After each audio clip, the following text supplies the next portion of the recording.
Sin, aiming long bronze. Okay, so for this scenario, there are actually many things going on at the same time. Here we have it. So we start with free play for the explainer. So first thing is that you notice is the target.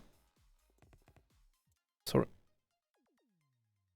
Version. So the target always starts in the center and does this small little hook thing where it goes in one direction, where it drops down, then go to the right side.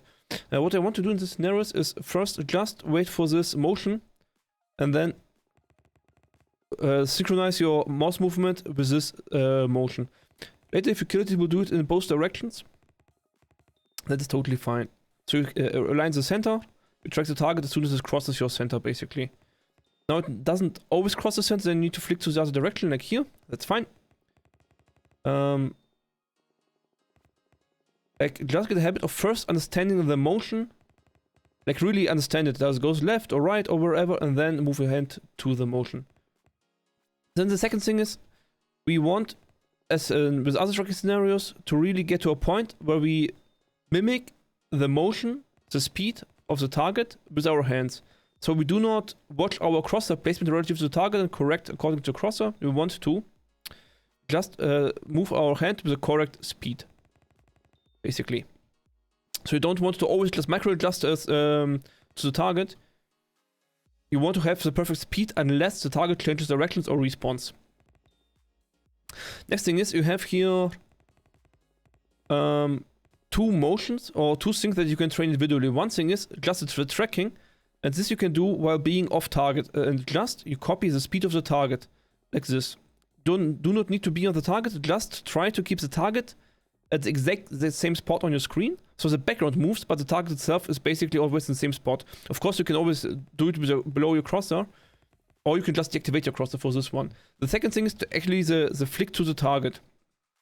Try to limit your flick to a speed where you can do it controlled. So you don't want to kind of overflick and then make like glittery motion onto the target. You want to have a smooth speed at first, where you can then track the target with the correct speed. You really want to have a focus on transitioning from flicking to the target to mimicking the speed with your hand. Like two different things. Flick, copy speed. Flick, copy speed. And you see, for the training, it doesn't really matter if you're actually on target or not. The thing is, if you have mimicked the speed for the target perfectly, it's very simple for your brain to understand what type of motion it does. If your aim looks like this, you do not really see when it changes direction, you can't react fast anymore. You need to have the correct speed for your brain to see the motion, to read the bot easily. Second thing. Next thing I want to talk about is your sensitivity. So with this type of training for all long strafing scenarios, you have the question which sensitivity to use, and I really recommend you to take these long strafing scenarios and use every sensitivity for them, like really everyone. So you can start like really see it as your own training. So we can really do something stupid and start with like 10 centimeters, like even higher than that. So we are really bonkers sensitivity. Now we are at 10 centimeters. Okay, so really start with this one. So you really have no control over your mouse, and you really aim with your fingertip and fine movement with your wrist. Also, before I forget it, always shoot. Always reset back to the center pillar. So 10 centimeters, really bonkers, but it trains your very fine wrist motion. It's very much finger motion. So your fingers really have very little space adjusting left to right, especially without manipulating the height. So it's a really minimum motion that you can only train on very high sensitivities, but this really micro correction will help you later for different scenarios. Then we have the little bit more reasonable sense of maybe 20 centimeters. Was it 5? 4? 4? 3.5, I guess. Yeah, 3.5. So here you see the centimeters plus 360, 3.5 roughly fits. So I could put 3.4 or something to make it closer. Okay, so now we have a very good wrist range. So here you can basically lock your fingers and just track from your wrist. You don't need to move your arm. It's very pleasant in hot summers when you sweat a lot. Your mousepad becomes a swamp. It's very pleasant to only move your wrist. It's very easy to cheese this scenario with this setting. So I think 20 centimeters, honestly, so a setting where you just need to use the wrist to have the full range of motion for the scenario required is the easiest way to get the highest score in this type of scenario. So wrist is the most precise joint for this type of action. And then this way you get the highest scores. Then later you get to 30 centimeter range. So for 30 centimeters, it's I think 2.2 or something, 2.3. Yeah, 2.3. So I have 2000 dpi. It's very high for most. But then at 30 centimeters, you already might run out of wrist range. So you see if your wrist gets into an extreme position, like this, it's very unhealthy for your wrist. This is a range of motion you do not want to maximize. So if your wrist excels at one position, you actually want to move your arm and then track. And so at 30 centimeters, you can start to actually make the initial flick with your arm and then track with your wrist. So flick arm, track wrist. Flick arm, track wrist. Flick arm, track wrist. And now the higher you climb with your sensitivities, the more this flick with arm, track with wrist becomes more prominent. And this is also very important training. And with this type of sensitivity change, you can train all three levels of joints, like fingers, like wrist, and like arm. And this is very important. And with changing the sensitivities, you also change how much wrist, how much arm you use, and that is a very, very useful training. Even if you are already perfect at this scenario, just using it to warm up, to combine your different joints, is very, very useful. So let's go to 1.5 maybe, 46, okay. And now you're in a range where your wrist is very, very limited. So here you have basically wrist and arm motion always combined, otherwise you would run out of space.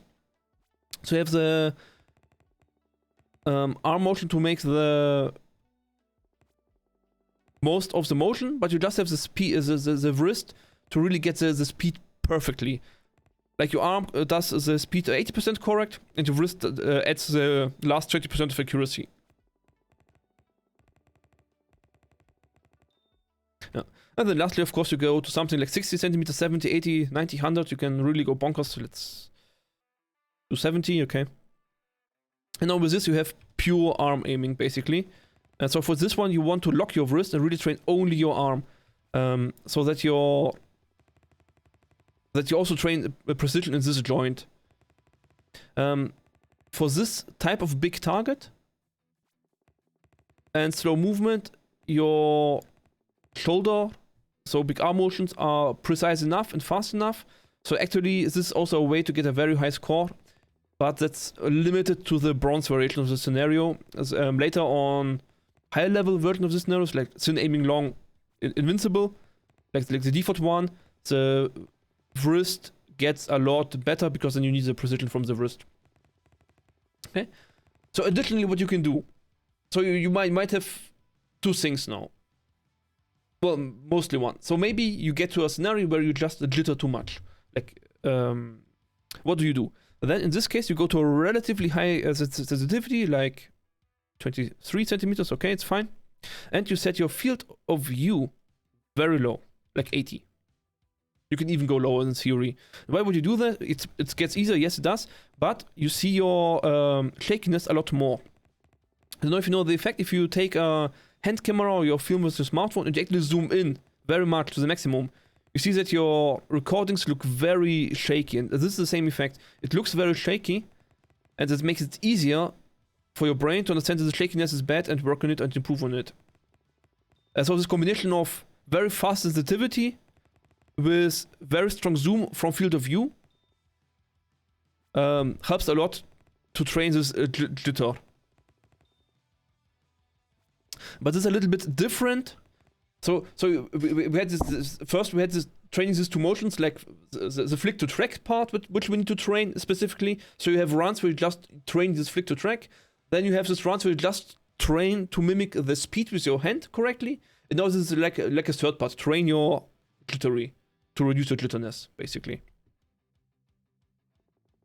It's also something you can do with this scenario. And so this type, thin long aiming scenarios, thin aiming long scenarios really give you the opportunity to train many of the things with the same scenario. This makes the scenario a little bit awkward because you have to combine many skills at the same time, but it also gives you the opportunity to train really many skills on the same thing. But it also, you need to remind yourself that you do not go for high scores, but really train. Okay? So with that said, let's do one correct score. I will go back to my comfort sensitivity, well, because it really does matter. I could also use another sensitivity. And so we click, always flick back to the center pillar, and then we just track this target, try to mimic the speed, try to have clean flicks onto the target. For the high score runs, of course, you need to combine all at once. I forgot to keep the mouse one pressed. That's a mistake. I need to correct it. So let's keep it pressed.